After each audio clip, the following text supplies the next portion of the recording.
Hi there, it's me again, and just a quickie. This is UK column. I don't profess to understand everything about this T cell thing, because obviously I'm not a qualified scientist or doctor or whatever. But as a layman, if you get to the very end of the video, you'll understand why this is relevant. The T cell count. It gives the excuse that they need to promote vaccination and also booster shots as well.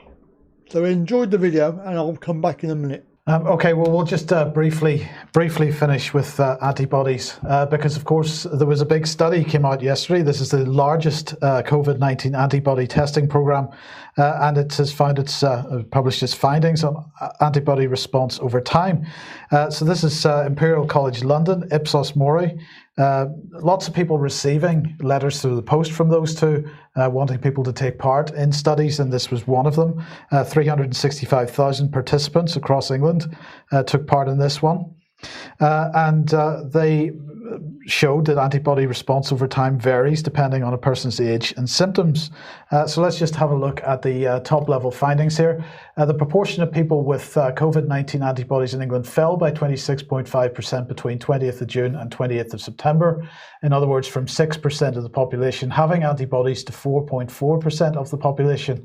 While the number of people testing positive for antibodies declined gradually in the population regardless of employment type, the number of healthcare workers testing positive for antibodies didn't change over time, and they're suggesting that's because of increased exposure. There was a decline in people across all age groups, the largest decline in the oldest age group. Well, that should be pretty much obvious, but anyway, they felt the need to state it. The decline in people testing positive for antibodies was largest in those who did not report having had COVID-19 compared to those who reported that they previously tested positive for the virus. Well, it should be pretty clear what the reason for that was, because, of course, people that didn't report having had COVID-19 probably didn't know they'd had it. They were asymptomatic. They never had a test. And so, of course, the body's immune response wasn't as strong in them as it was with somebody that tested positive, perhaps. Okay, well, that's what they said. This is what the BBC said. This is their headline yesterday. COVID antibodies fall rapidly after infection. And of course, they focused very much on antibodies, but they did have a couple of words in there regarding T cells, but not really very much, which is a bit unfortunate because, of course, it was only a few weeks ago, well, actually July, I do apologize, July, that they were pushing this article, Coronavirus Immunity may be more widespread than test suggests. And this is what they had to say. People testing negative for coronavirus antibodies may still have some immunity, a study has suggested. For every person testing positive for antibodies, 2 were found to have specific T cells which identify and destroy infected cells.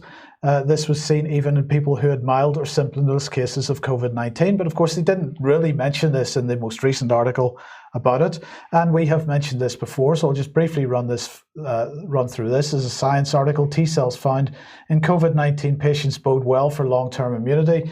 This one from the Nursing Times, Health and Care Staff Front of Queue and Game Changer Antibody Test, but of course no mention of T cells. But this, here's the thing about antibodies. It was understood for quite some time that antibodies were declining over time. So it didn't require this latest report to identify that. So they're saying here, virus-specific antibodies were detectable in 100% of patients 2 weeks after symptom onset, but that patients produced variable levels of neutralizing antibodies, which reached a plateau 2 weeks after symptom onset and then declined in the majority of patients. Furthermore, we report that neutralizing antibodies were undetectable in 56% of asymptomatic carriers. So, and they produced a graph, which we've shown before, which absolutely showed that antibodies were undetectable after a period of time. So this has been understood for quite some time, but suddenly it's become important again because Ipsos Mori has run a survey and with Imperial College, who of course are the people behind the doom and gloom stories. But here is the key point.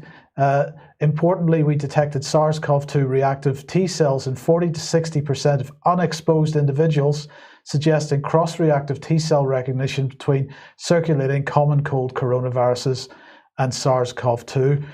Oxford University understands this. Here's Professor Sarah Gilbert. It's possible we're underestimating the natural or already acquired immunity to this virus. There's certainly evidence that people have not developed antibodies but have developed a T cell response. And also from Oxford University, Sir John Bell saying, so there's probably background T cell immunity in people before they see the coronavirus. Those T cells get a bit tired once you get beyond the age of 65 and may not be as effective at removing the virus. And we have been warning for weeks, if not months, that this notion of antibodies being the key driver in immune response was going to be pushed by the mainstream press in order to justify not only vaccination, but the requirement to have booster shots following the initial vaccination. And that indeed was exactly the message that was being sent out on the BBC News last night. Okay, thank you for that, Mike. So there you go. That's the video. I hope you understood everything, because some of it was over my head, but I did understand the major point about this. So please feel free to pass it round, because people need to know. Have a good day, don't have nightmares, and I'll catch you in the next video. Bye for now.